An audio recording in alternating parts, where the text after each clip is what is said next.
Hi, Outdoorsy Girl here from Oregon, where adventure knows no bounds.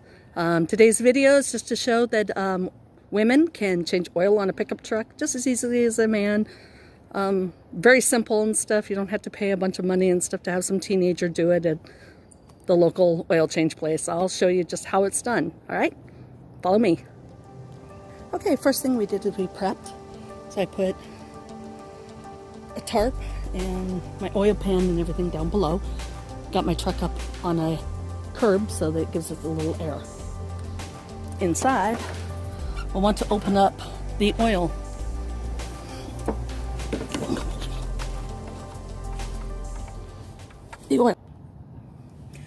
Hi there, now I'm underneath my truck. This is a 5.7 liter Chevy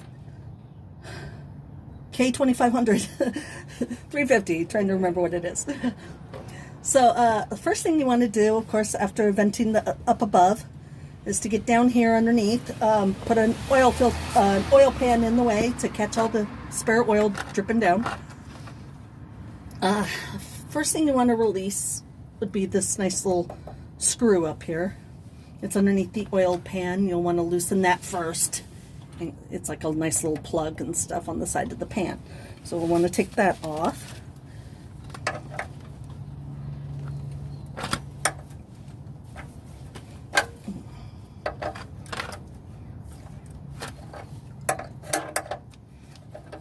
Lefty loosey.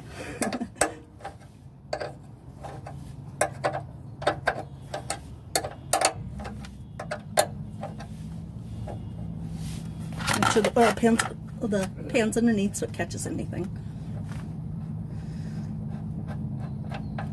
Normally I try to change every 3,000 to 5,000, but I'm a little late this year and stuff with the winter and COVID and everything, so I haven't gotten around to doing it and stuff as soon as I really wanted to do it and stuff. So it's like, now's the time.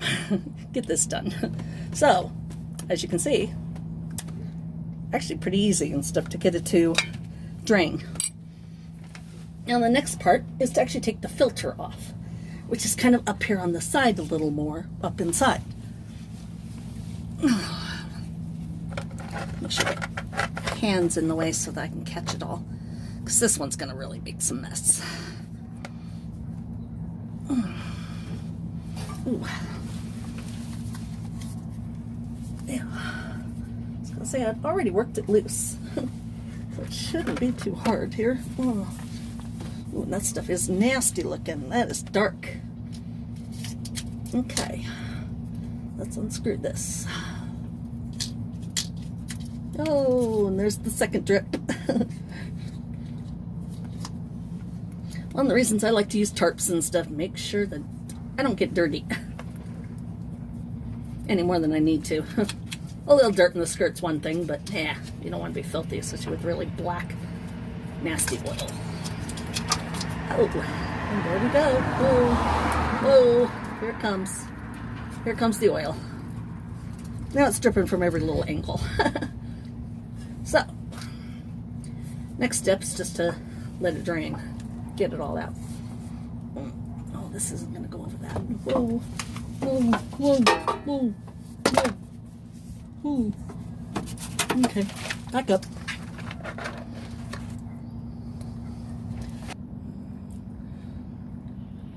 That's all it takes. A little patience.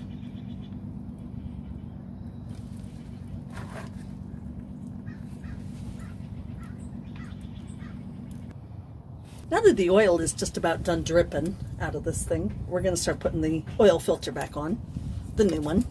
I got a nice Fram.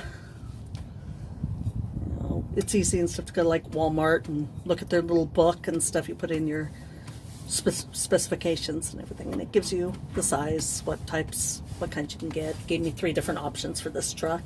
I took the one that's kind of in the middle between the most expensive and the cheapest.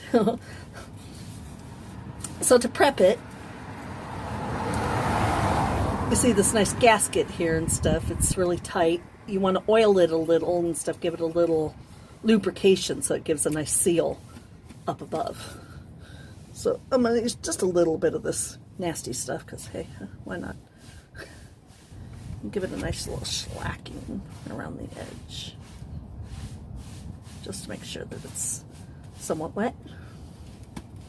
And then we'll stick it up there and screw it in.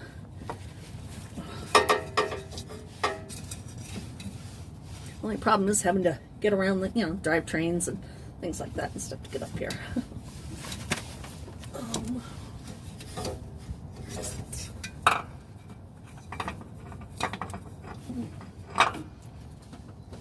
Ooh, I'm really pleased to put my hands.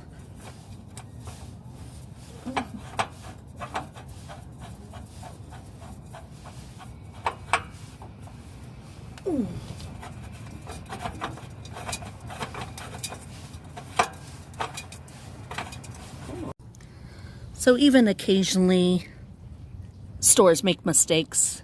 I was actually sold the wrong size. As you can tell, this one's a lot bigger in the hole than this one. And so we had to go and get a replacement and stuff so that we get the right size.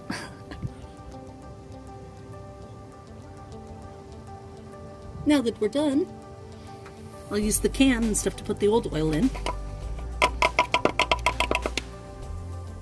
That out of the way. Get the cap back on.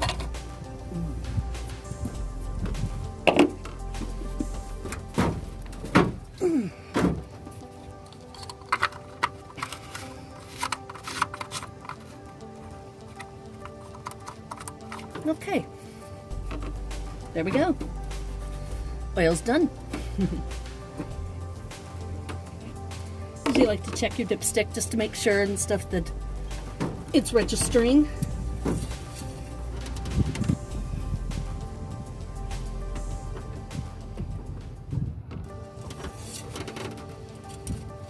Get it in there.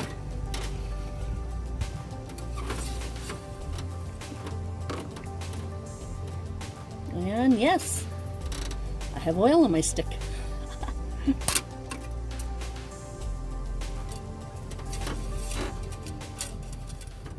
Mission accomplished.